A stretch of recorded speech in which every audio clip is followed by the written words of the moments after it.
I went into the Army of June 1945 in the infantry. I was drafted, took me to Camp Blanding, Florida to train as just a regular soldier. And while I was at Camp Blanding being trained, we were going through the summer heat. And in August, of course, finishing our training to invade Japan, they dropped the atomic bomb. And I remember, I'm sharing a story, Linda, that goes probably, you couldn't probably imagine. But we as soldiers heard about a city being burned and destroyed from one bomb. And I remember the rejoicing of soldiers celebrating in the barracks, yelling. And I never thought of that until we had this New York City 9/11. And then I heard about young people, students in Egypt, celebrating the loss in New York. And I couldn't imagine a few years ago how people could celebrate. And then I was reminded how I celebrated in the United States of seeing a city burn. After the war, after Japan surrendered, they sent me to Europe and got into Bamberg, Germany. And back then, if you had seen a typewriter clerk, they immediately put you in personnel. You could type. Well, I had learned to type. And I ended up at what you call a message center. Well, that's what I became. And every day, soldiers transferring back and forth, and this would be early '46. And I had to type up all those orders, print out several copies, and put them in boxes of where the companies would be going, the list of men. And so I did that myself, but I did have an assistant would help. He was the mail clerk.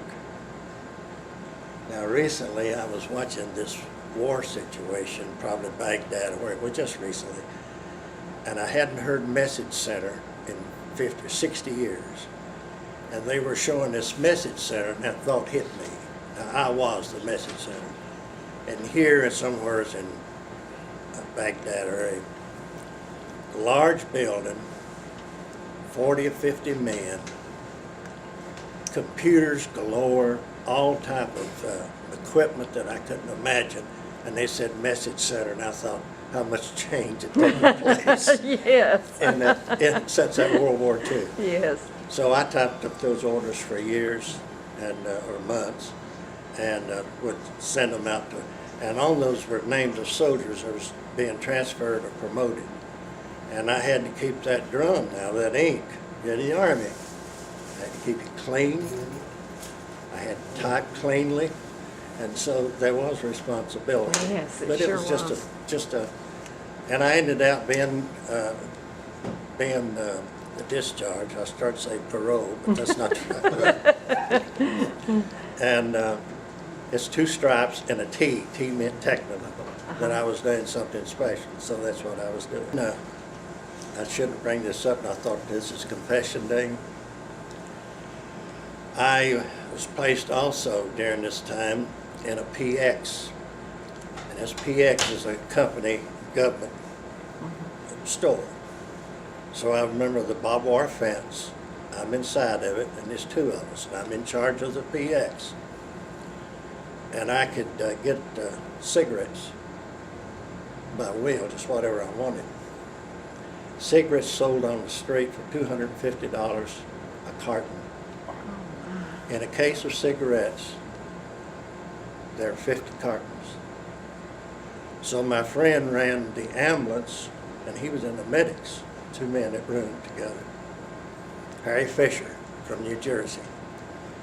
So many times at midnight, load up the ambulance. MPs looking, you know. Fill it up with cases of cigarettes. Go down a street somewhere in Bamberg, Germany. Roll the case of cigarettes out on the street. Some men would grab them. We'd keep the ambulance going.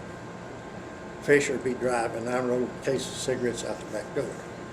So I made enough money on the black market to buy my car when I got home. And I noticed Clint Eastwood's made this movie, Letters from Iwo Jima, and they had the Japanese letters that he made this movie recently.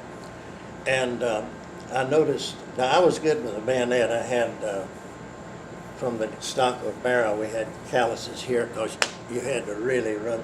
And I felt very confident if I came up on any soldier, I was pretty athletic in high school, that I could take a bayonet and kill a person, and with any Japanese coming at me. I felt that gifted, you see, because you learn to do that. But from that movie or something, I noticed the Japanese were saying they were trained as you hit the beach to send one wave on you. So that'd be the first you try to take out.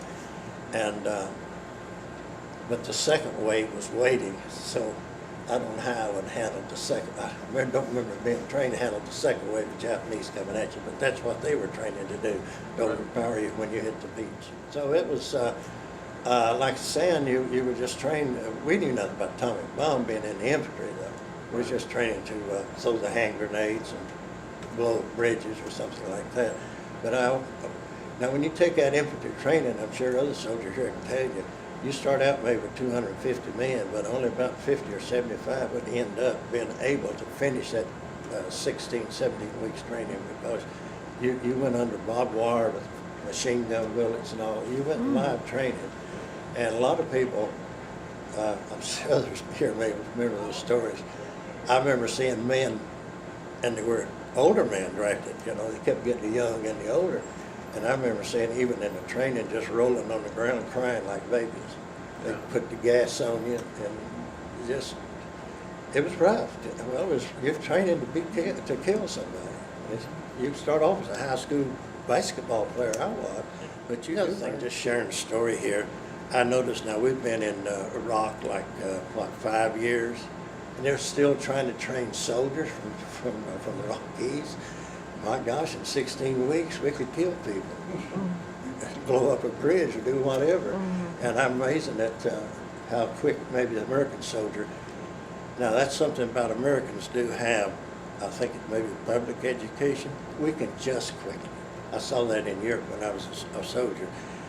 They're more brainwashed, straight line. You know, when the Hitler crowd was just straight line thinking, and they had trouble of adjusting to other ideas. But Americans had that freedom we did, and we have today. It's where we can adjust with ideas. I hate to say this, but I think I got a good conduct medal.